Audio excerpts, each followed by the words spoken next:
A high-performing person cannot be in trauma. Wrong! Most people associate trauma with incapacity. Trauma causes a person to not be able to function normally. And this definitely is possible and true in a lot of cases. However, there are times and situations where a person in full trauma mode performs exceptionally well. In my experience, there are three primary reasons why this occurs. First, a person performs well as a type of flight response. It is either preparation to flee the situation or it is an actual method of performing to prevent further hurt, a flight away from the source of the trauma. In either situation, it is temporary, for the body is still producing massive amounts of cortisol and remains in a critical stress condition. The second type of response is a fight response. This is the "I'll show you." And so the person is able to function well for a length of time, sometimes shorter, sometimes longer, until the stress of performing under the potential re-traumatization catches up to the person and they crash. This kind of fight, performing to prove the other wrong, usually only pauses the hurt. It cannot be sustained long term.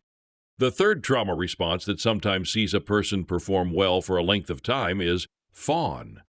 A fawn response to trauma is extreme people-pleasing in order to try to prevent the hurt from occurring. High levels of performance manifest temporarily when a traumatized person determines to perform in whatever way the abuser requires so that the abuser withholds the hurt they would otherwise inflict. Inevitably, an abuser will change the rules or move the goalposts so they can further cause harm and trauma. All three of these high-performing trauma response situations are temporary fixes at best. They cannot be sustained. The person's body, mind, and spirit are still in trauma. And trauma will catch up with a person and eventually cause significant breakdown. The key to differentiating good high performance from trauma-based high performance is motivation. What is the motive for performing well? If the motive is fear-based, avoidance of potential hurt, then this person may have experienced past trauma or is presently experiencing trauma.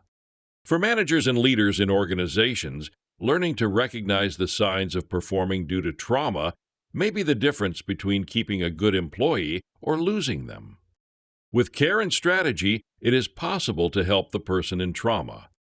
It starts with recognition.